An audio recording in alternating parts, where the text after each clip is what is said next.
اللهم صل على سيدنا ونبينا ومولانا محمد النبي الأمي وآله وأصحابه وبارك وسلم. اللهم افتح علي فتوح العارفين بحكمتك وانشر علي رحمتك وذكرني ما نسيت يا ذا الجلال والإكرام. صلی اللہ تعالی علی خیر خلقہ سیدنا محمد وآلہ واصحابہ اجمعین برحمتک یا ارحم الراحمین. نحمدہ ونصلی ونسلم علی حبیبہ الکریم. اما بعد فأعوذ بالله من الشيطان الرجيم. بسم الله الرحمن الرحيم. سبحان الذي أسرى بعبده ليلا من المسجد الحرام إلى المسجد الأقصى. آمنت بالله صدق الله مولانا العظيم وصدق رسوله النبي الكريم ونحن على ذلك لمن الشاهدين والشاكرين والحمد لله رب العالمين. مقتدر باعظمت علماء اکرام و معزز سامعین اعظام و محترم حاضرین اکرام، السلام علیکم ورحمۃ اللہ وبرکاتہ. آئیے ہم اور آپ انتہائی محبت کے ساتھ یک زبان و یک خیال ہو کر دارین کے سرور، کونین کے آقا، نبیوں کے امام، رسولوں کے پیشوا، صبح کائنات کے شمس الضحیٰ، شام کائنات کے بدر الدجا،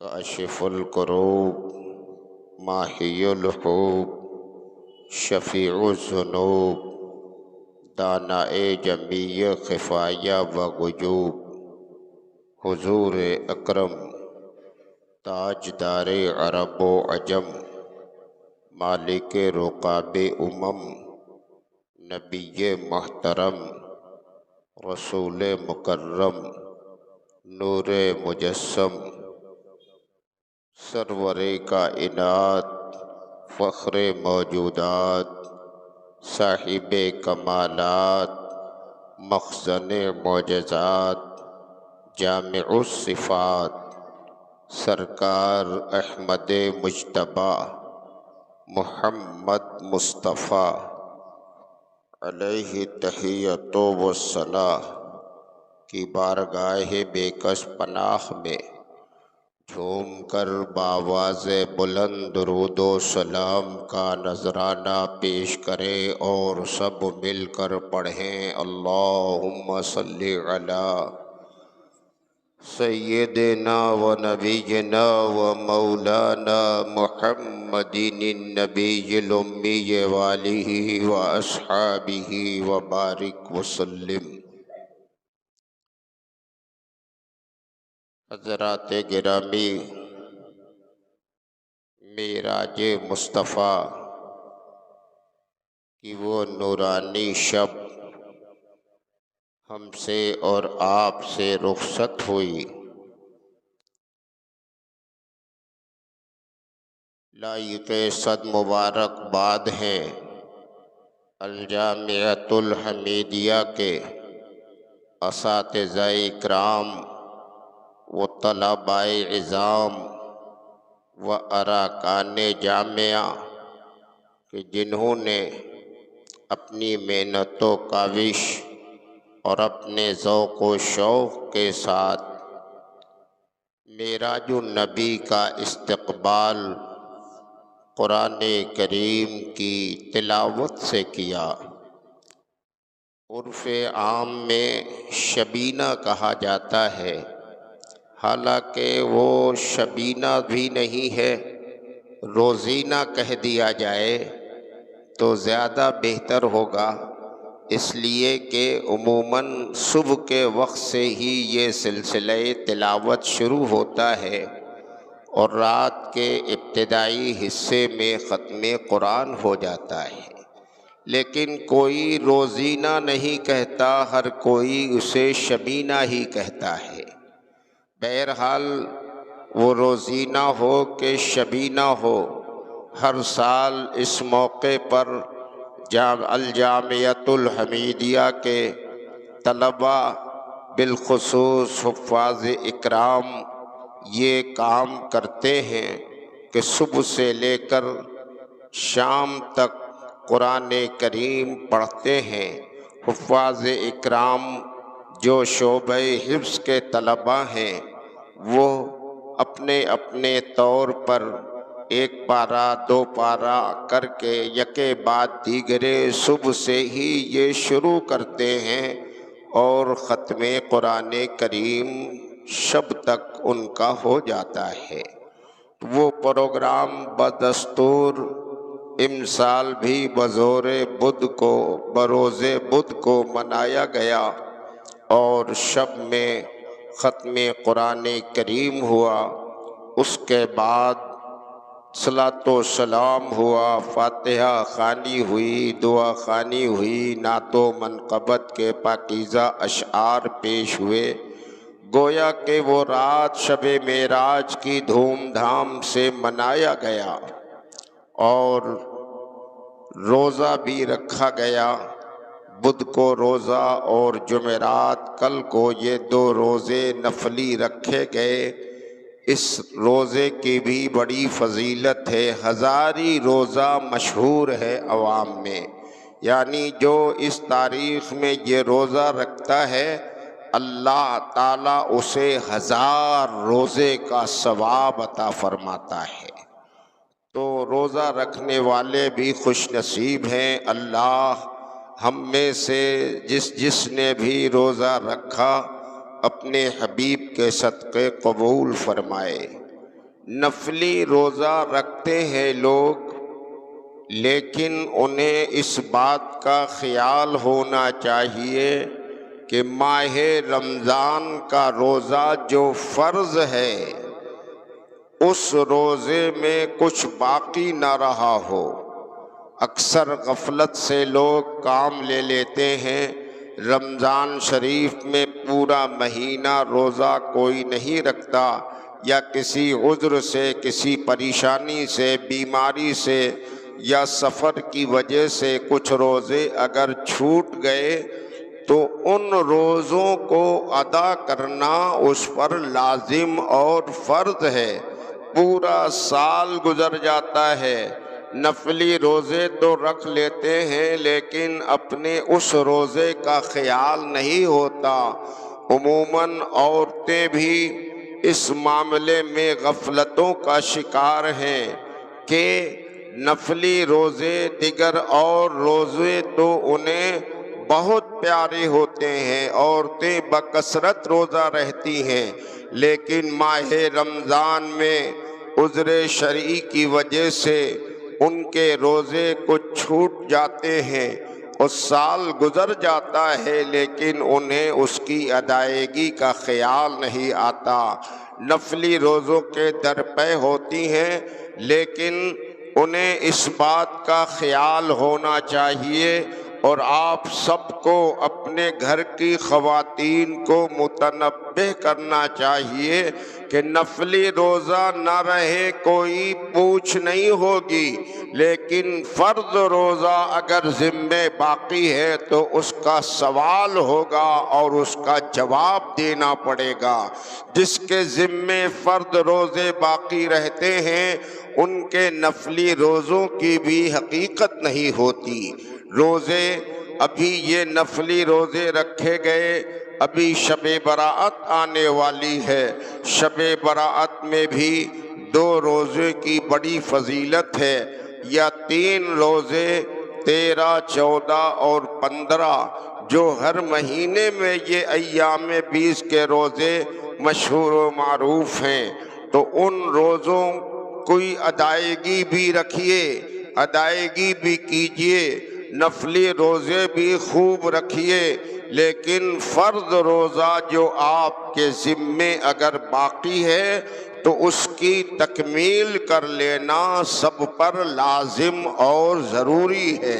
پورے خیال، پوری توجہ کے ساتھ ماہ رمضان شریف کے آنے سے پہلے پہلے اپنے ان قضا روزوں کی تکمیل کر لیجئے۔ معراج النبی یہ میرے سرکار کا وہ عظیم معجزہ ہے۔ اللہ تعالیٰ نے ہمارے نبی کو معجزہ معراج عطا فرمایا، یعنی لامکاں کی سیر کرائی، عرش اعظم تک پہنچے مصطفیٰ، وہاں سے اور کہاں بس خدا جانے مصطفیٰ جانے، لوٹ کر پیغمبر روح زمین پر آ گئے۔ یہ ایسا کمال ہے، ایسی بے مثال یہ رب کی نعمت ہے، یہ ایسا انعام ہے خدا کا کہ مصطفیٰ جانے رحمت کے علاوہ دنیا میں نہ کوئی اور نبی اور رسول کو ملا، نہ تا قیامت کوئی اور اس کا مستحق ہو سکتا ہے۔ معراج اللہ نے مصطفیٰ کو کرایا ہے، اس سفر کا نام ہی معراج رکھا۔ آج بھی معاندین، باغی، گستاخ، بدعقیدے طرح طرح کی چیمی گوئیاں کرتے ہیں، ان کی عقل سے بات اترتی نہیں۔ عقل میں اتارنے والوں، یہ بات ہی ایسی ہے کہ جو عقل میں آ ہی نہیں سکتی۔ معجزہ کہتے ہی اسے ہیں جو عقل انسانی کو عاجز کر دے۔ انسان اپنے عقل، دانائی، شعور، آگہی، اپنے سینس کی بنیاد پر اس طرح کی چیزوں کی کسوٹی نہیں کر سکتا، بس اسے ایمان کا تقاضا پیش کرنا ہوگا۔ ایمان کا تقاضا یہ ہے، میرے مولا نے چاہا ہے تو اپنے حبیب کو لامکاں کی سیر کرائی ہے۔ ہم مومن ہیں، دل و جان سے ہم نے تسلیم کر لیا ہے۔ اللہ تعالیٰ نے ہمارے نبی کو یہ معجزہ معراج عطا فرمایا۔ جمعہ گزشتہ میں بات ادھوری سی رہ گئی تھی، میں نے عرض کیا تھا یوں تو ہمارے نبی سراپا معجزہ بن کر آئے، پاؤں کے ناخون سے لے کر منہ سر تک نبی سراپا معجزہ بن کر آئے۔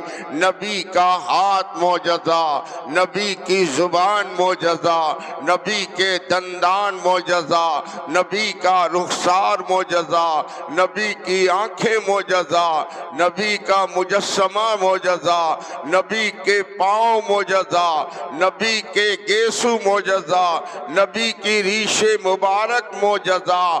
ہر جسم کے ہر عضو کا جائزہ آپ لیں گے تو سب سراپا معجزہ ہی معجزہ نظر آئے گا۔ یہ شان میرے سرکار کی ہے۔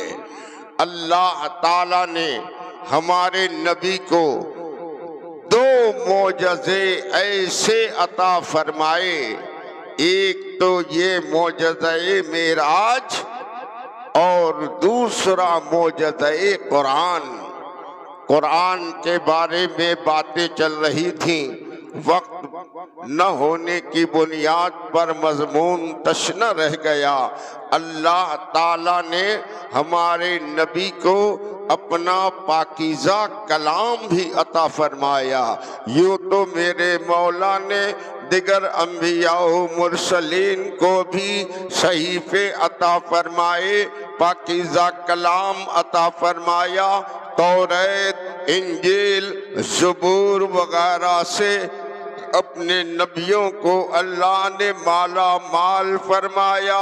لیکن اے سنی جنتی مسلمان، اپنی قسمت پر ناز کرو کہ میرے مولا نے میرے مصطفیٰ کو جو اپنا پاکیزہ کلام دیا، وہ کلام ایسا جامع کلام، ایسا منظم کلام، ایسا فصاحت و بلاغت سے لبریز کلام، ایسا لاسانی کلام میرے خدا نے مصطفیٰ کو دیا ہے کہ زبور و انجیل، توریت و دیگر صحیفے سب کی عظمتیں اپنی جگہ مسلم، لیکن میرے مصطفیٰ کو میرے خدا نے قرآن جیسا پاکیزہ کلام عطا فرما دیا، اور ایسا یہ جامع کلام عطا فرما دیا کہ قرآن کوئی پڑھ لے تو زبور کا قاری ہو جائے، قرآن پڑھ لے تو انجیل کا قاری ہو جائے۔ قرآن پڑھ رہا ہے لیکن توریت کے پڑھنے کا ثواب مل رہا ہے۔ ساری کتابوں کا جامع ہے قرآن کریم۔ قرآن کریم اللہ نے ہمارے نبی کو عطا فرمایا، ایسا کلام نبی نے جب اپنے خاندان، قبیلے، اپنے عوام میں جب پیش کیا، نبی کی بارگاہ میں جبریل امین حاضر ہوتے، خدا کا کلام پیش کرتے، اللہ کے پیارے نبی پھر لوگوں کو بتاتے یہ کلام خدا ہے، اللہ کا فرمان علی شان ہے، تو ماننے والے جو اہل دل ہوتے، اہل ایمان ہوتے، سر تسلیم خم کرتے، لیکن معاندین، دشمن، باغی اور نبی کے مخالفین، بت پرست کفار و مشرکین ماننے کو تیار نہیں ہوتے۔ وہ یہی کہتے، یہ اپنی مرضی سے رات بھر بیٹھ کے گڑھتے ہیں اور صبح کو یہ پیش کرتے ہیں کہ یہ خدا کا کلام ہے۔ جب اس طرح کی باتیں دشمنوں کی طرف سے آنے لگیں تو اللہ تعالیٰ نے ارشاد فرمایا، اے مصطفیٰ، وہ نادان، وہ دشمن آپ کے مانتے نہیں اور کہتے ہیں کہ آپ کا گڑھا ہوا کلام ہے، فاتو بسورۃ من مثلی، تو آپ اعلان کر دیجئے، ارے پورا کلام نہیں، ایک ہی سورت اس طرح کی تم بھی بنا کر پیش کر دو، اس لیے کہ تم بھی تو اہل زبان ہو، فصیح و بلیغ ہو، تمہیں اپنی زبان دانی پہ بہت ناز ہے، تو کوئی ایک سورت، ایک آیت ہی جیسا کوئی کلام تم بھی پیش کر دو۔ اللہ کے پیارے نبی نے اعلان فرمایا، کسی میں نہ ہمت ہے، نہ جسارت ہے، نہ قوت ہے، نہ کسی کی فصاحت و بلاغت کام آتی ہے، سب کی زبانیں گنگ ہیں، کہ میرے مولا نے پھر میرے نبی پر ایک آیت پاک نازل فرمائی، اِنَّا أَعْطَيْنَاكَ الْكَوْثَرَ، اِنَّا أَعْطَيْنَاكَ الْكَوْثَرَ، یہ کلام الہی نازل ہوا۔ اللہ کے پیارے رسول نے اس پاکیزہ آیت کو ایک تختی پر کندہ کرایا اور دیوار کعبہ میں آویزہ کر دیا۔ اہل عرب کو نبی نے چیلنج فرما دیا، اگر یہ خدا کا کلام نہیں ہے تو تم بھی اس جیسا کوئی کلام لکھ کر دکھا دو۔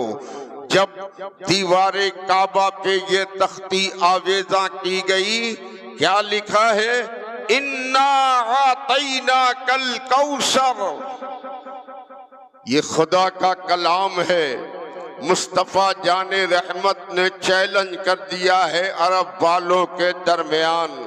خانہ کعبہ کی دیوار پہ تختی آویزہ ہو گئی ہے، بڑے بڑے فصحا، بلغا، علم والے اپنے اپنی دانشمندی زبان دانی پر اترانے والے بڑے بڑے سورما آتے رہے کہ جواب ہم دیں گے۔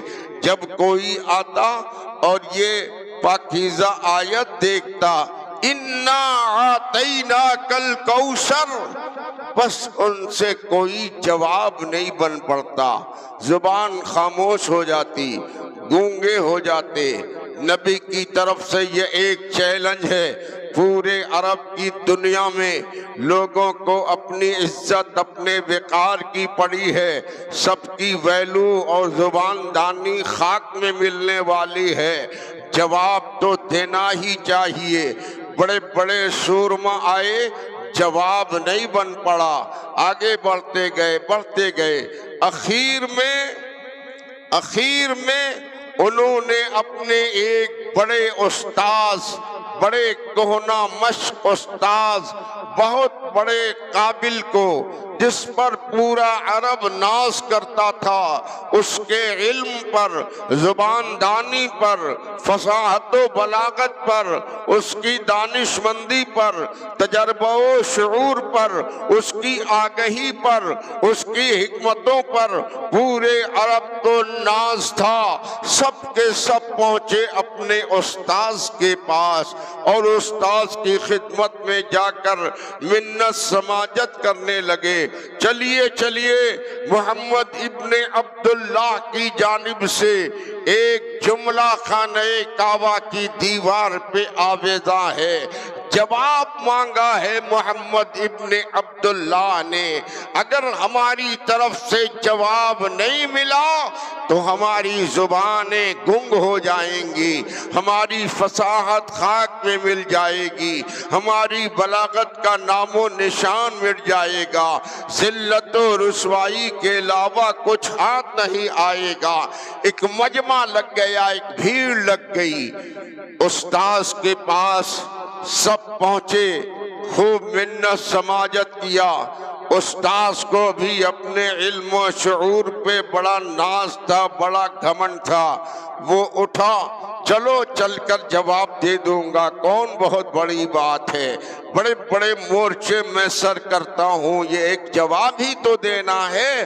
چلا وہاں سے استاذ، ان کے پیچھے سارے عرب کے بڑے بڑے سورما، بڑے بڑے زبان پر اترانے والے، بڑی بڑی فصاحت و بلاغت پہ گھمنڈ اور غرور کرنے والے، سب کے سب پیچھے آ رہے ہیں، آگے استاذ آ رہا ہے۔ ایک میلہ لگا ہے، ایک بھیڑ لگی ہے، جمع غفیر ہے، مجمع کثیر ہے، لوگ چلے آ رہے ہیں۔ آج پورے عرب دنیا میں کفار و مشرکین کو مکمل اطمینان ہے، مکمل انہیں یقین ہے، ہمارا استاذ جا رہا ہے، جواب دے گا، سب کی آبرو بچا لے گا، جواب دے گا، ہماری عزت محفوظ رہے گی، جواب دے گا، ہماری فصاحت و بلاغت کو چار چاند لگ جائے گا۔ اس تصور اور اس خیال میں سب کے سب آئے، خانہ کعبہ کے قریب پہنچے، استاذ آگے بڑھا، دیوار کعبہ پہ تختی لگی ہے، اس تختی میں کیا لکھا ہے؟ اِنَّا أَعْطَيْنَاكَ الْكَوْثَرَ۔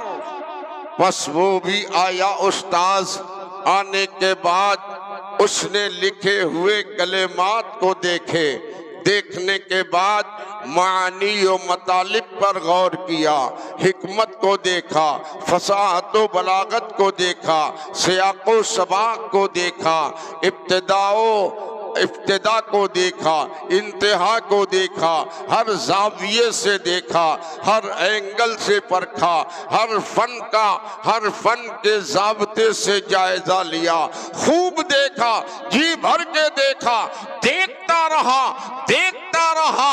بظاہر تو یہ ایک چھوٹا سا جملہ تھا، انا اعطیناک الکوثر، لیکن حقیقت میں انا اعطیناک الکوثر یہ بحر بے کراں تھا، یہ دریائے آبدار تھا۔